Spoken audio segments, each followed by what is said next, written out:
Welcome to the Wander Mode podcast, where we celebrate the fearless spirit of women embracing life's wanderings. Where every story is a spark of inspiration and reminds us that sometimes the most beautiful moments happen when we simply embrace wherever the journey may lead.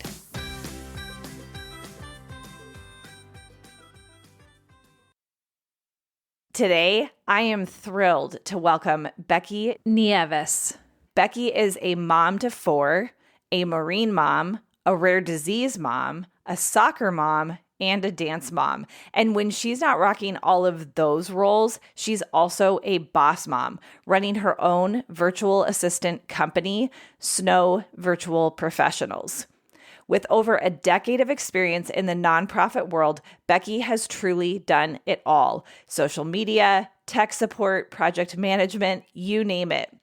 After years of supporting her husband's business, she's finally making her dreams happen. Plus, she's hilarious and never far from her trusty, funny mom wine glass. Join me as I dive into Becky's journey through humor and reinvention. Hi, Becky. I really appreciate you prioritizing the podcast for me today. I know that you have your 2-year-old with you. Where are you at in your headspace today? Right. In this particular moment, probably panic. When I rescheduled this podcast, as he's screaming in the background, I realized that it was the first day of school for my older two, and I was going to have my 2-year-old here on my own. And of course, the day before the podcast, he decides that he wants to be awake from 3 a.m. to 5 a.m. before the first night of school.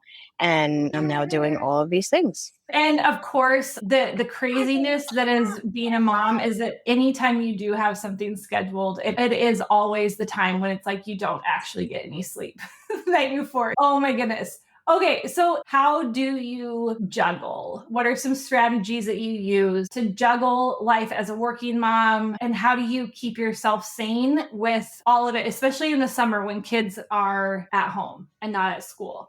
I kind of go with the triage method, handle the emergencies first, put out those fires first. Which kid is bleeding first, which client needs to be serviced first, and listing and prioritizing. I mean, there's no other way to get through a day. And it's especially difficult in my case. I have 4 kids, ages 21, 13, 9, and 2. With that range comes adult problems, teenager problems, kid problems, and toddler problems.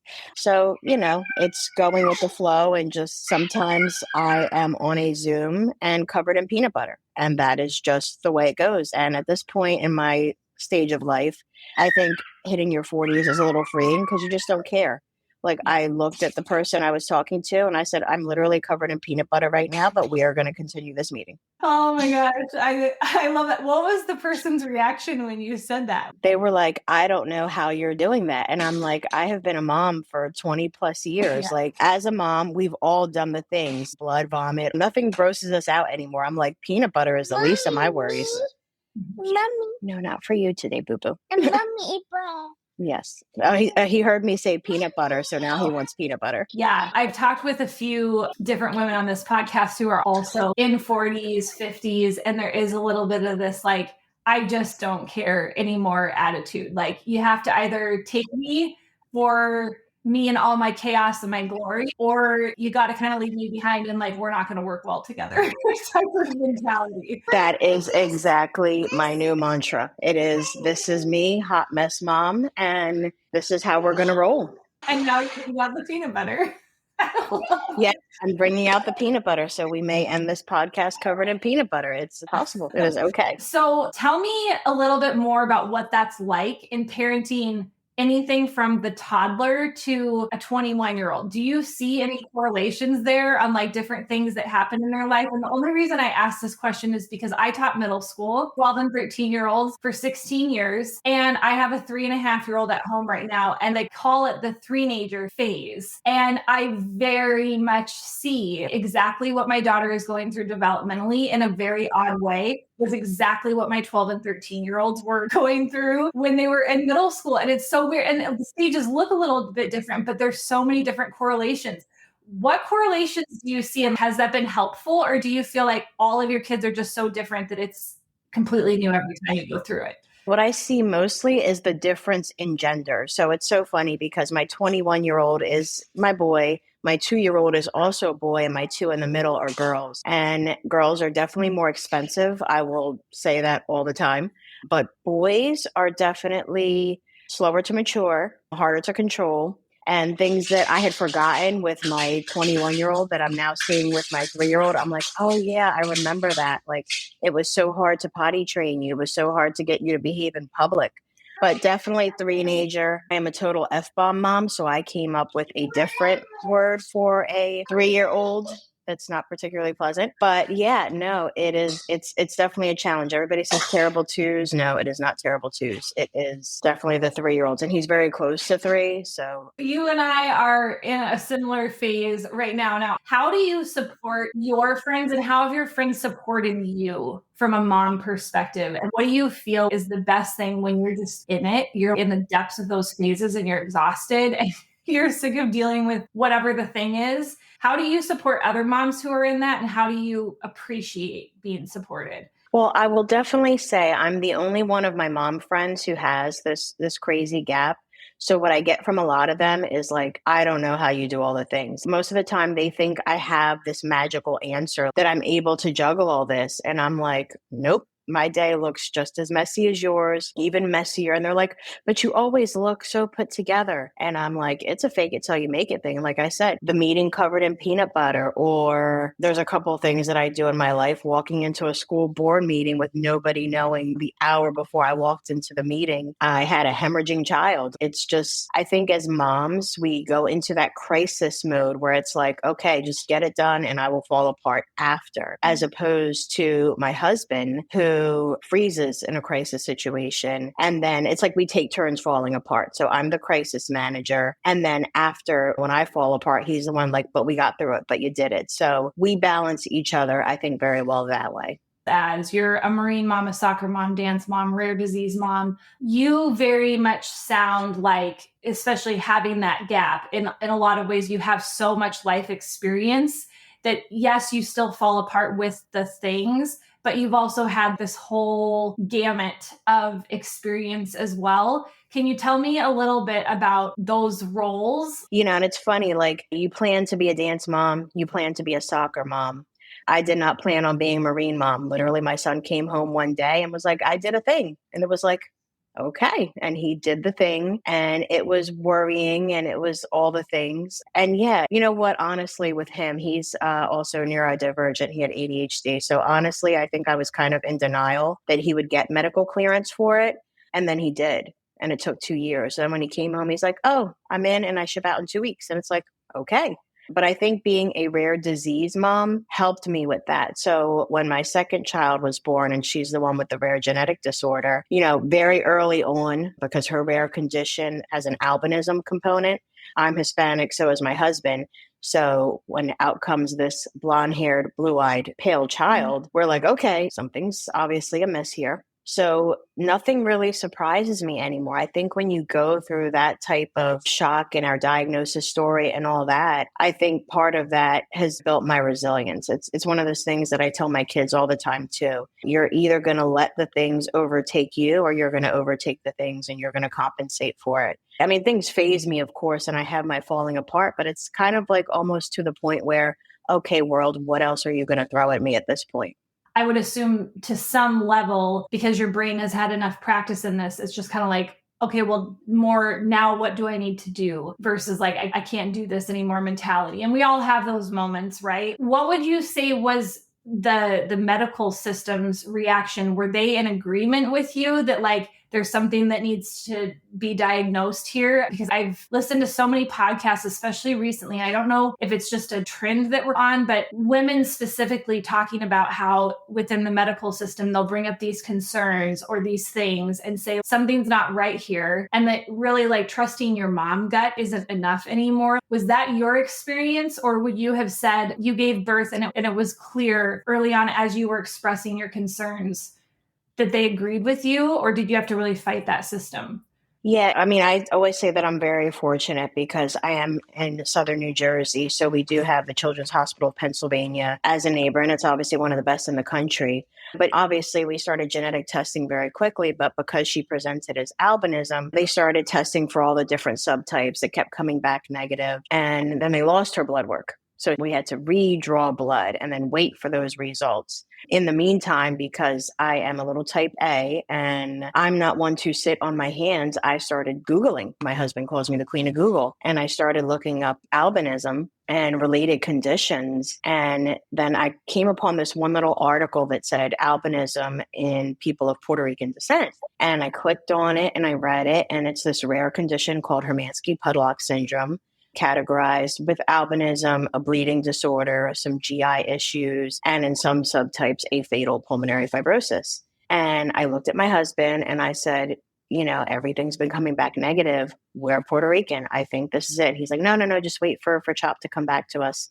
And I was like, yeah, no, again, not in my nature to sit on my hands and wait. I saw that there was a nonprofit dedicated to curing this disease. So I called them up and lo and behold, I got the executive director on the phone and we kind of went over the existing lab work that I already had. And I'll never forget what she said to me. She said, don't take this the wrong way, but I hope I never hear from you again. She's like, I think your daughter could possibly have this disorder, but I hope I never hear from you again. Couple weeks later, we actually did get the diagnosis that we got. And I left the traditional workforce. At the time, I was working in community mental health. And I dedicated myself as a volunteer for that organization, joined their board of directors, and have been doing that since 2013. Wow. So tell me a little bit about that transition then. It sounds like there was obviously enough passion or drive behind you to just say, okay, I'm done with my traditional work position and this is what I'm going to do. Did you have any doubts throwing yourself into that organization after the fact? Were there any fears? Or it was like, no, like I have to do this and we're just going to figure it out after? Yeah, and even before we had gotten the diagnosis, we had started early intervention service because they were definitely, she had a vision problem. So we had early intervention in the home, we had OT, we had PT. I had therapists in my house 3 to 4 times a week. And it got to the point where my husband's like, I had a bachelor's degree in psychology. I wasn't making very much money anyways. Between the cost of daycare at the time and staying home with my child and being there while the therapists were working with her, it just made the most sense. And that's when he decided to start his car dealership business. And he's like, that's how we'll make up the gap. And it worked for a really long time. We got very frugal. We lived below our means. We purchased a home that obviously was well within our range. So those were all things that we set ourselves up for, knowing that we were going to lose this income and that I was going to throw myself into this work. And another consideration too is that I'm actually an introvert. Public speaking is not something that comes naturally to me at all. So like when you were talking about before, trusting my mom gut, it was very hard to say to a doctor, which I ended up doing. I said, why weren't we tested for this earlier? You knew we were of Puerto Rican descent. They'd actually had a case of this rare disease, 1 in a million, before us. And after the fact, they told us, oh yeah, we saw somebody 6 months ago and was diagnosed. And I'm like, so we went through all this angst for what? And in my experience, you can be angry about something or you can turn that anger and fuel it into something else. And that's what kind of fueled me and continually pushed me out of my comfort zone in its entirety. I was like, okay, then if I went through this, I don't want another family to go through this. And I'm happy to say that now at CHOP, every child that presents with albinism is automatically tested for Hermansky-Pudlak syndrome because of my daughter's case. Wow. What a big impact. That's amazing. Yeah. That's amazing. It is. It's definitely been a journey. Yes. What is it like working in the nonprofit space? What was your role there? And what would you have said you learned about nonprofits as a result of throwing yourself into that space? I think it's one of those worlds that I think they do so much good, but I think oftentimes some of that behind the scenes work goes highly unnoticed. So what is it like behind the scenes? It depends on the nonprofit. I mean, I've been to several international conferences, mostly with rare diseases, but even with lung disorders. There are some nonprofits that are very well funded. I mean, we all know the American Lung Association and the Diabetes Association, and they get plenty of donations and they can actually afford to pay their staff. But the smaller nonprofits, like in the rare disease space, no one's even heard of Hermansky-Pudlak syndrome. And there are 7,000 rare diseases in the world. 1 in 10 individuals are impacted by some form of rare disease, but 95% of them don't have an FDA approved treatment. But they're the ones doing a lot of work with very little funding. And going into the nonprofit world, again, I'll never forget the conversation I had with the executive director, because I say it's famous last words, use me. I was like, I have a degree in psychology. I have a child with a rare disease. You put me where you need me. So I've done everything. We have a family conference every year. So I've planned conferences. I've hosted Zoom webinars. I've managed their social media. We launched a CRM for a customer management perspective with our population and our donors. Right now, we're currently in the middle of launching a database for our patients where they can take surveys, and eventually that information can be shared with the FDA in the hopes that a treatment becomes available in the future, and we'll have some data to provide for them. So basically, just like a mom wearing many hats and having to take those off, I transferred those skills there and put it into the nonprofit world, because some days I'm on the board of directors of an international nonprofit, and some days I'm just the mom who's been tasked to call a newly diagnosed mom to help her work through that diagnosis. Depends on the day. Yeah. Would your daughter say anything about how this has impacted her, like watching her mom fight for this thing that she has, this rare disease? Absolutely, 100%. I mean, she's watched me from forever. I mean, she started attending these conferences when she was 18 months old. So she's grown up in this space because of what she's seen as the injustices in the world. At the age of 12, she decided she wants to go to law school and she wants to be an advocate. It was a difficult summer because she knew that obviously she had a rare condition. We didn't tell her about the more serious aspects of it until just this summer. She took it rather well. And she said, well, now I understand why you work so hard. And now I want to help too. So there is an organization that connects those people who are connected to the rare disease world to have meetings with their Congress people. And they have one for youth. And she participated in it this summer. She's seen me do it a couple times as a caregiver.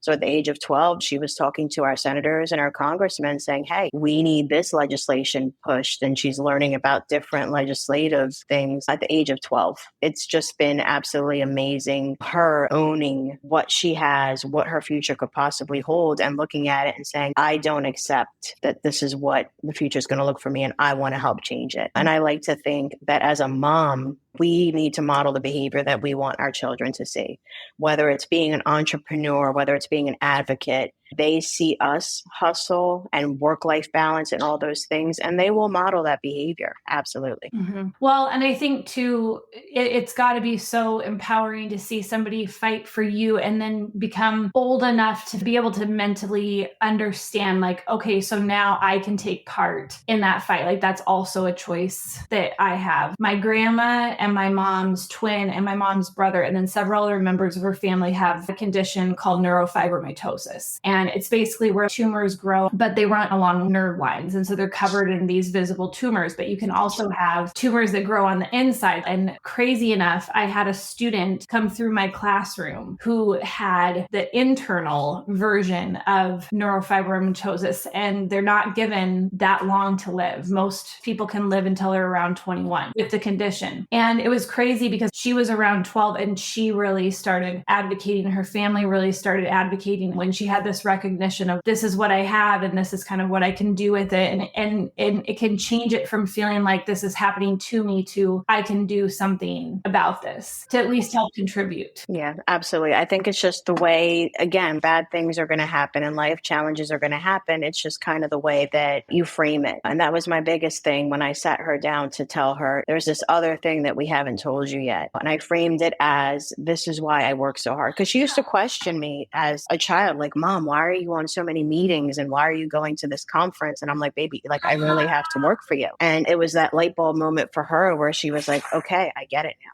Like, I understand why you did it.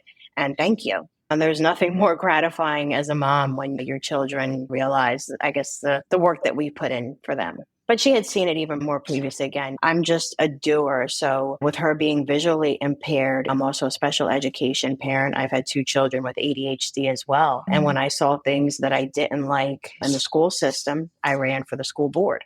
That 3 years ago. Politics was not on my bingo card. I will tell you that, especially seeing the inside of even the nonprofit world. Like politics is everywhere. It's like, okay, who do you have to schmooze? And politics is no exception. And I resisted that change for so many years. So many years. I'm like, nope, I can do more good from the outside as opposed to the inside. And it got to a point where I'm like, I just can't sit on the sidelines anymore. Like if I can, I should. And at the time, I still was just a volunteer and I hadn't started my business yet. And I want a seat. And I think I've done some good things. But yeah, it's something where my kids kind of look at me and I tell them bad things happen, look for the helpers. There's always someone helping. And if you're in a position to help, you really should, honestly. That's kind of how I believe. That's how I raised my kids. And I've always been a helper. Even in my business now, everything is always about how do I serve others? So let's talk a little bit about that, how you started this business, and are you still as involved with the nonprofit space in addition to this, or are you kind of segueing? Maybe just tell us a little bit about your new business first, and then we can kind of like talk about how you're still trying to integrate some of these other pieces. So it's kind of funny. Like I said, when we were trying to fill the income gap, my husband had started his business and COVID kind of demolished that model. And we've been doing okay-ish. And last summer, he said, you might have to go back to work. And after 12 years of not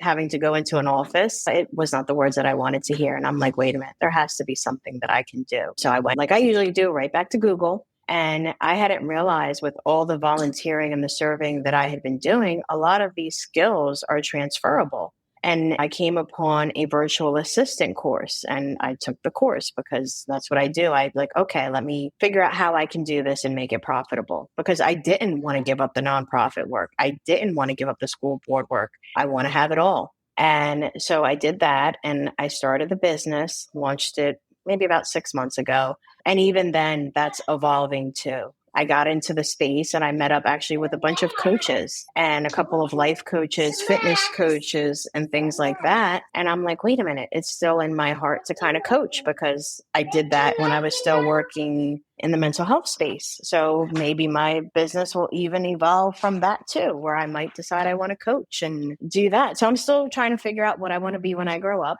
Obviously, it keeps evolving. Like, again, like I keep saying, like, this was not on my bingo card, but that has literally been how my life has been. It's like, I wasn't planning on doing all these things. And again, I'm an introvert. I remember when I told my husband I was thinking about running for the school board, he's like, you don't really like attention. And he knew that these meetings are attended by the public. I would have to campaign. They would be live streamed on YouTube. And he's like, that is not you.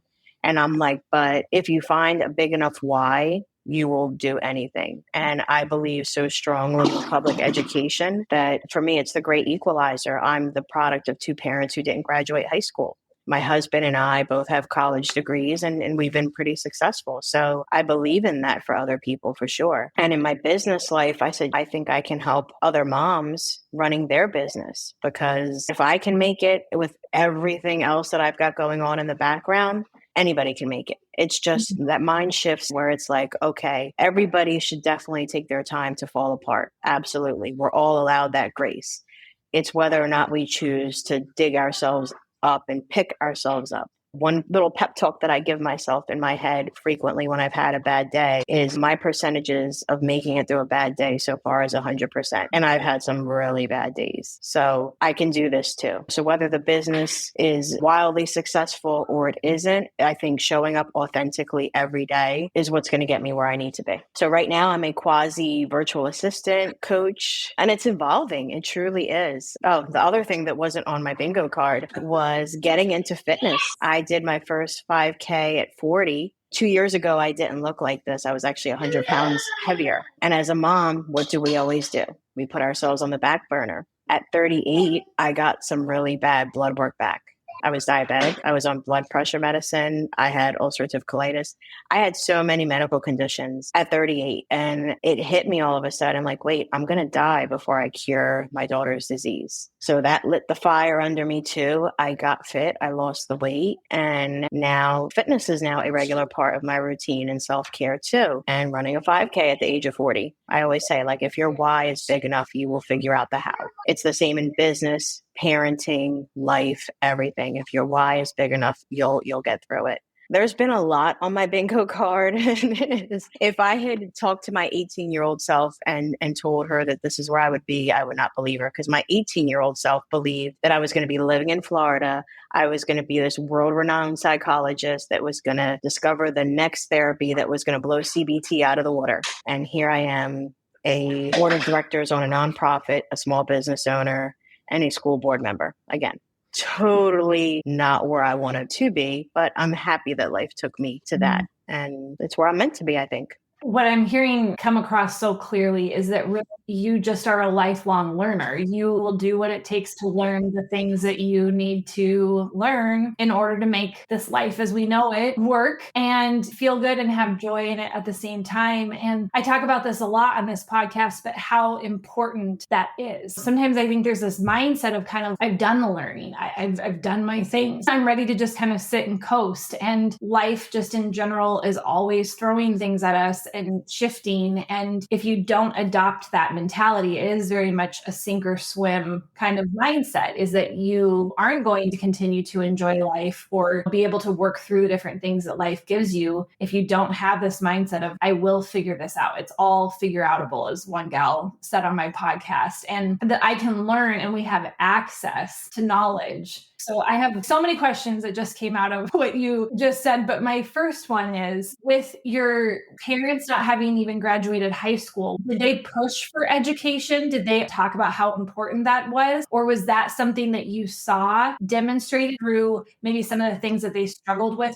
So I had a very interesting background in that education became very important to me because my father is a narcissist. So he basically told me, marry well or get an education because I will have no desire to help you at all. So that kind of fueled my need to get an education. And because I knew that I was not going to receive any help from them. And I didn't. So yeah, it was a struggle definitely growing up because I had such a difficult upbringing. You know, we were fed, clothed, and that was about it. That also influences my parenting style now with my children, in that I try to do everything I can to be as supportive as I can. But it's just one of those things that in spite of all the challenges, you can overcome. And my story is far from the worst things. There's people who've truly had horrific childhoods and become so much stronger and resilient for it. And if I had to say anything to sum up life experience, it's just having that resilience. Absolutely. Yeah. Makes so much sense in how you approach things as I reflect back on the things that you've already said. Tell me a little bit about how it's gone building a business, because I think you and I are in a similar phase. I left teaching in 2023. And so I'm just a little over a year into this whole building the business thing. How has that gone for you? What have been some highs and lows? Because I know for me, I went into it so optimistic. So I'm just curious, like, how has that been for you? It was definitely one of those rude awakening moments. Because again, I approached the business like I figured out everything else. Like, why should this be so hard? When I had a coach and I bought a course, did the course, you can look back in hindsight in 2020 and all that stuff. But it's like, maybe I should have done this, should have done that. But again, it's the pivoting too. And yeah, I thought, oh yeah, like everybody's looking for a virtual assistant. I should just be able to go on Indeed or LinkedIn, put myself out there, and the clients are just going to come in. And no. And then I had a very rude awakening moment because, of course, I do my research, queen of Google. Everybody's like, Instagram is where you've got to be at, right? So, of course, I looked at the competition and I'm looking at other VAs, IGs, and I'm like, they're all bubbly and colorful. And anybody who knows me will tell you I am not, again, my humor is dry, sarcastic. I'm F-bomb mom. Like, that's me. I'm authentic. I'm real. I'm raw. If I'm having a bad day, I'll tell you I'm having a bad day. I think life's too short to fake it till you make it. And I was like, I don't want to get clients and they think they're getting perky Becky. And with a name like Becky, you kind of think you're a perky person. And I'm totally not. I don't match my name like at all. So yeah, no, totally don't. And it's like, wait, if I start marketing myself like everyone else is, I'm going to get clients who are not aligned with me and I'm going to be miserable. And if I'm going to be miserable, I might as well have gone to the 9 to 5. So I had to pivot. So now if you go to my IG feed, you will see the days on my reels of the days of the toddler is running around while I'm trying to be on a Zoom, or being real and raw where there are days where absolutely I will break down because it's hard. It's really hard. But I think that as a business owner in this world of filters and AI and chat GPT, eventually the pendulum is going to swing back and people are going to want real. They're going to want authentic because that stuff is not real. And with all the social media and, it was great and it saved our butts in 2020, but human connection can be real even over the internet if we show up as our real selves, whether or not it's showing up to a podcast in your leggings and your hair is half done and maybe you didn't finish your makeup. Hey, but that's real. It's honest. So you know that if you hire me, I'm never going to lie to you. I'm going to tell you things that you don't want to hear. So absolutely, I've embraced that. And I think even if I'm not wildly successful in making six figures, because if you go through Instagram or any social media platform, really, your feed gets full of, oh, I launched a 6-figure business in 30 days. And don't get me wrong, I'm sure people have, but that's the exception. It's not the rule. It's not real life. You could be sold that and it's not true. It's hard work. It's showing up consistently every day, putting in the effort. And I think eventually everything will come to you in the form that it needs to. That's just kind of how I'm approaching business at the moment. I 100% could not agree with you more with the right client. You have to be right for your clients, but your clients have to be right for you. And you do have to be so careful how you choose to present yourself so that the expectation matches the reality, like similar to what you were saying with your name, to put out into the world who you really are and that authentic person. And people are not going to be able to see us on camera here, but we're both sitting here in t-shirts. I did not put on any makeup today at all. I let my hair air dry and I pulled it into a ponytail. I think it's such a rarity. And it's just this constant, we have to make things seem perfect. Like, I think that's often the expectation. And you're absolutely right. I think the pendulum will swing back to where the authenticity and the reality of just what days can look like. That's what people are going to start to value. And that's what they're going to start to trust because it mirrors their reality versus feeling like they have to alter their reality to be perfect. I'm in the real estate industry with my business. And the big thing that I'm having to combat is that everybody's making their rentals look Pinterest worthy, right? But that's what I've had to be combating is this idea that everything has to appear perfect because that also comes with a really big price tag that most people can't afford. And it really offsets the amount of profit and things like that you're going to get anyways. And so I just really appreciate what you were saying with putting yourself out there. The right people will come to you. You will be put in front of the right people if it's meant to be. But that is an incredibly hard mindset because that also means that things are slower. Yeah, no, life is too short. And that mentality of taking anybody, there's a reason why as moms, we decided we wanted to branch out in our own business because we didn't want to do what we'd been doing and we wanted freedom. Freedom is not working with people who you're not happy or doing something that you're not happy doing, which is something that once I got into the virtual assistant space and I went in with that mentality of like, okay, I'll take anybody because the kid's dance bill is due in 2 months and I need event dances like a car payment in and of itself, but that's a whole other podcast. And I'm like, I'll just take anybody. And then I got on a couple discovery calls and it started to hit me. I was like, I really don't think this is going to work. And no, I don't just want to take anything. And I've made it this far. My kids have been in dance for how many years? Like, we'll figure it out. And just the mentality of do whatever you can, whatever it takes. It's the same culture as the world we're trying to leave behind as entrepreneurs. And Pinterest worthy and reel worthy and filter worthy. I mean, it's not real. It's not authentic. And eventually those types of businesses, I mean, they fail. I mean, I don't know about you. When I first started thinking about how to make money online, I fell for the MLM, the direct sales thing. And as you can imagine, I sucked at it because I am not a salesy. This product is going to change your life. I'm not that person. Like, I can't lie to people. And I failed miserably. And I think a lot of that direct sales MLM networking kind of conversations have transitioned into the online business space. And I'm like, that's not a way to build a relationship. So I took the lessons that I learned in being burned in direct sales, and I moved it here. And I was like, wait, they're going to get who I truly am. And I think people appreciate it. Even as a school board member, there's an assumption that a politician should behave a certain type of way. And a lot of my fellow school board members actually don't have children in the district that we're in. They're older. And I approach the school board meetings as you might see me on YouTube at a school board meeting Wednesday night, but Thursday morning when I'm in the drop-off line, I look like every other parent in my pajamas with my hair thrown in a bun with the 2-year-old's Cheerios stuck to me or whatever. Like, again, reality is reality. Life is not perfect, and it's not even possible. It is. Be perfect. It is not. And neither is business growth. Like you said, it resonated so well, is that business growth might be slower. And I'm okay with that because I'm not willing to sell my soul or my authenticity to gain clients. The same way I wouldn't change my moral compass to get a couple votes. That's kind of always been my mantra throughout life. Growing up with a narcissistic parent, you almost become a people pleaser. And it took me 35 years to break through that trauma. I was like, I am not going back to people pleasing just to make a buck either. So life lessons for sure. What are your future goals for your virtual assistant company? Do you have an idea of where you would love to be, or where you see yourself at in like 5-ish years, 3-ish years? I will knock on wood, cross my fingers, do all the things, because every time I put something in the universe, I know the universe is going to toss me something else completely different. If you don't want to put it out there, then that's okay.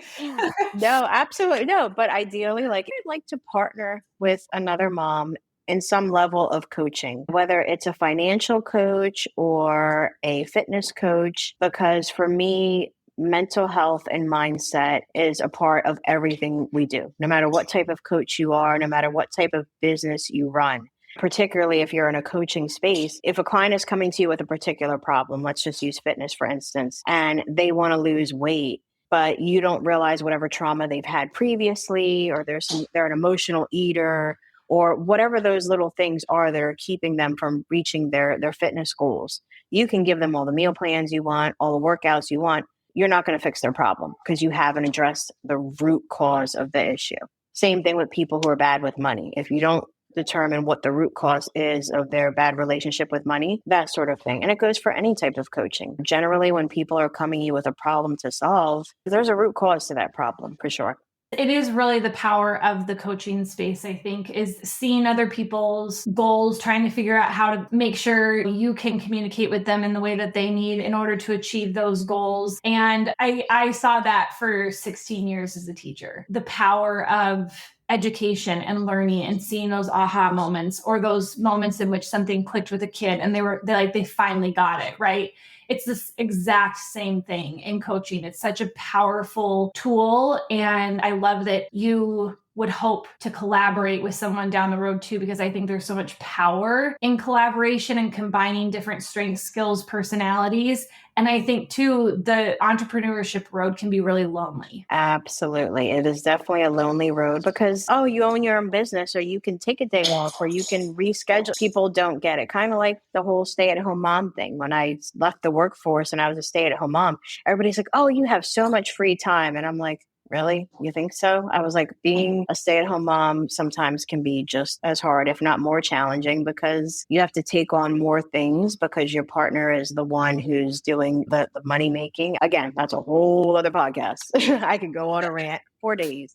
But it's finding your tribe and finding your people. And I say that to my kids. My 12 going on 13-year-old now is at that age where she's at school. She's an 8th grader. And she's like, Mom, but I don't like the kids and I don't find my vibe. And I'm like, be you and the right people will come. Don't try to fit into a mold that wasn't meant for you because you're going to be unhappy. And I wish someone had told me that 30 years ago. Absolutely. And that's hard to understand as a 13-year-old, but I love that she has a mom that is telling her that, because I know at that age, they're so peer focused. They want that so badly from their peers to have acceptance. They feel included and all of that kind of stuff. And that's definitely a very powerful message. I also love that you said at the beginning, find the helpers. And I think oftentimes it's very easy to spot the troublemakers and the people that are loud and all of that. But yes, looking a little more behind the scenes at who are the helpers, who are the other people that might be going unnoticed. If she's not finding her people, are there other people that are also quietly sitting out there trying to find their people? But sometimes the quiet ones don't often come together. That was me in middle school. I was the quiet one. It was super hard, super, super hard. And to this day, I'm very much that adult that has my few close people. Like, why is it so hard to make friends? I mean, I always had trouble making, but that's another podcast too. Like, why is it so hard to make adult friends? Because everybody has their little tribe already, and then forget about trying to break in and find a new one. But yeah, that's another podcast too. And you having a bachelor's in psychology, you probably better than anyone still understand that even as adults, that kid is still sitting in there, right? The one that has the doubts, the one that wants to be accepted. As an adult, we call that imposter syndrome. So now we've had this nice new label that we've added to it. But imposter syndrome is basically, like you said, what we felt as a child. Like, do I fit in here? Can I roll with these people?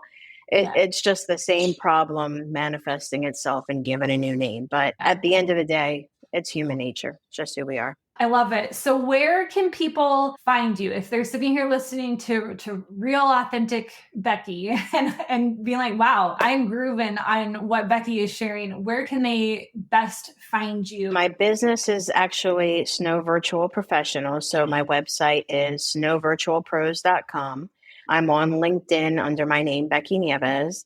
I'm also on Instagram. My Instagram handle is @snowvirtualpros. So they can get me there. On my website is a link to my calendar, and I offer free discovery calls. I mean, even if you are just another mom in business and you want to chat just to chat, I'm happy to do that too. I'm all about networking and providing whatever guidance I can too, because there's other moms who've done that for me as well. So while in the business, online business world, we call them coffee chats, but I'm down for those too. And if you want to hear anything else about Hermansky-Pudilak syndrome and the rare disease that my daughter has, they're at hpsnetwork.org, and all their social handles are also HPS Network as well. And I'll be sure to link those in the show notes as well so that those are easily accessible. I really appreciate you taking the time today. I know you are very, very busy. I'm kind of scared. By living room, I'm glad that there's no visual here because he's torn it up pretty good. So I'll be cleaning right after this. Well, 2-year-old with 54 minutes of a mom being on a podcast, I can't imagine. There's ground browning into my carpet right now, just saying. You just are letting it all go and talking. So appreciate you. Thank you so much. Thank you. Thanks for wandering with me today. If you were inspired by this episode and think it would ignite a spark in a friend, don't hesitate to share. And if you're craving more from the Wander Mode community, hop on over to Instagram @WanderModeCo.